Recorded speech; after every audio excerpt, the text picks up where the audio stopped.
जब आप बिहार विधान परिषद की वेबसाइट में सदस्यों की लिस्ट खोलेंगे तो पाएंगे कि इनमें 75 सदस्य मौजूद है। नीचे स्क्रॉल करेंगे तो 54वें नंबर पर नाम आता है मुख्यमंत्री नीतीश कुमार का। और जब थोड़ा और नीचे जाएंगे तो पाएंगे कि 61वें नंबर पर नाम है संजय कुमार झा का। ये वीडियो इन्हीं संजय कुमार झा के बारे में है, जिन्हें नीतीश कुमार का सबसे बड़ा राजदार बताया जाता है। कोई इन्हें नीतीश का हनुमान बताता है तो कोई नीतीश का दूत। और अब जब नीतीश ने एक बार फिर 17 महीने बाद बीजेपी के साथ वापसी की है तो पॉलिटिकल एक्सपर्ट्स कह रहे हैं कि नीतीश और बीजेपी को साथ लाने में इन्हीं संजय कुमार झा ने बैकडोर से पूरा काम संभाला था। तो चलिए आपको नीतीश के दूत कहे जाने वाले संजय कुमार झा के बारे में सब कुछ बताते हैं। Hello everyone, I am Himanshu and you are watching uncut. साल 2000 से लेकर अब तक नीतीश कुमार 9 बार मुख्यमंत्री बने हैं। इनमें से 3 बार लालू की पार्टी आरजेडी के साथ गठबंधन करके और 6 बार बीजेपी के साथ। राजनीतिक गलियारों में एक बात बहुत मशहूर है। लोग कहते हैं कि नीतीश जब भी किसी पार्टी के साथ गठबंधन का नया दरवाजा खोलते हैं तो पीछे से 2 दरवाजे दूसरी पार्टियों के साथ खोल देते हैं और लगातार वो इन पार्टियों के साथ ही जोड़ तोड़ सियासी चर्चाएं करते रहते हैं। और इसी बैकडोर वर्क के लिए नीतीश के काम आते हैं उनके सालों के पुराने साथी संजय कुमार। संजय बिहार के मधुबनी जिले के झांझरपुर ब्लॉक के अररिया गांव के रहने वाले हैं। इन्होंने अपनी राजनीति की शुरुआत बीजेपी के साथ की थी और शायद इसी कारण संजय झा हमेशा से ही बीजेपी के साथ नीतीश का सामंजस्य बिठाने में सटीक बैठते हैं। अरुण जेटली को संजय झा का गॉडफादर माना जाता है और अरुण जेटली के नीतीश कुमार के साथ भी काफी अच्छे संबंध थे। कहा जाता है कि जब साल 2005 में नीतीश कुमार ने दूसरी बार बीजेपी के साथ सरकार बनाई तभी से संजय झा और नीतीश के बीच करीबियां बढ़नी शुरू हो गई थी।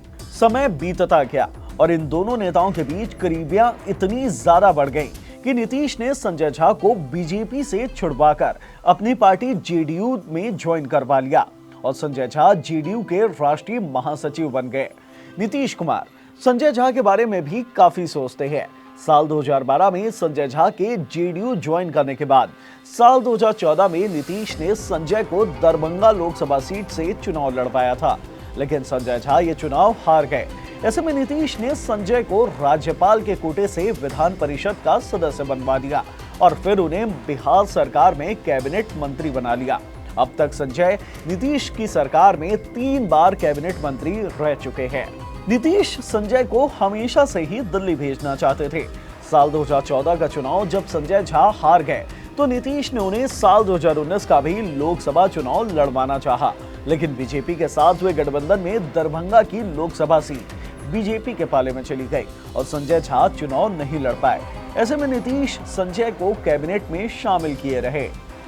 अब इन सभी चीजों से तो समझ में आ रहा है कि नीतीश और संजय झा के बीच कमाल की केमिस्ट्री मौजूद है। अब आपको ये भी बताते हैं कि आखिरकार संजय झा को नीतीश का दूत क्यों कहा जाता है।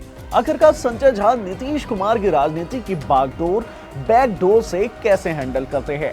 देखिए, संजय झा मिथिलांचल में नीतीश की पार्टी के सबसे बड़े ब्राह्मण चेहरे माने जाते हैं और इन्हीं के दम पर नीतीश मिथिलांचल में सीटें लाने में कामयाब होते हैं।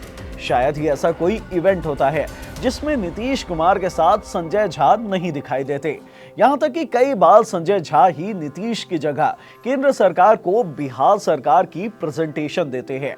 साल 2022 में जेडीयू सांसद और पूर्व पार्टी अध्यक्ष लल्लन सिंह ने खुद ये बताया था कि संजय झा ही जेडीयू के इकलौते ऐसे नेता हैं जिनकी संगठन और सरकार दोनों में पूरी पकड़ है।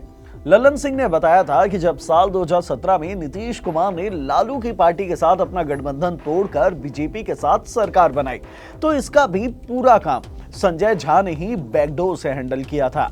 और अभी जब नीतीश कुमार ने एक बार फिर लालू की पार्टी के साथ अपना रिश्ता तोड़ लिया है और दोबारा बीजेपी के साथ सरकार बनाई है, तब भी संजय झा ने ही इसका पूरा काम संभाला है। नीतीश कुमार ने सबसे पहले सुबह सुबह ही संजय कुमार झा को सीएम हाउस बुलावा भेजा था। दोनों के बीच अकेले में चर्चाएं हुई और फिर संजय झा ही पटना के बीजेपी दफ्तर पहुंचे। वहां उन्होंने बीजेपी के साथ डील फाइनल की और वहां से बीजेपी विधायकों का समर्थन पत्र लेकर नीतीश के पास आ गए और इसी के बाद नीतीश कुमार ने राजभवन जाकर महामहिम को अपना इस्तीफा सौंप दिया, आरजेडी के साथ गठबंधन तोड़ा और फिर बीजेपी के साथ सरकार बनाने का दावा भी पेश कर दिया। तो ये थी नीतीश कुमार के राजनीतिक दूत कहे जाने वाले संजय कुमार झा की पूरी कहानी। वैसे आपको बता दें, संजय झा नीतीश कैबिनेट के सबसे अमीर मंत्रियों में से एक थे। संजय कुमार झा की कुल संपत्ति करीब 22 करोड़ 37 लाख रुपयों की थी, क्योंकि संजय झा राजनेता के अलावा एक बिजनेसमैन भी हैं। संजय कुमार झा चंद्रिका प्रकाशन के नाम से एक पब्लिकेशन चलाते हैं। साल 1999 में छपी पूर्व सीबीआई निदेशक जोगिंदर सिंह की मशहूर किताब इनसाइड सीबीआई भी संजय कुमार झा ने ही अपने पब्लिकेशन से छापी थी।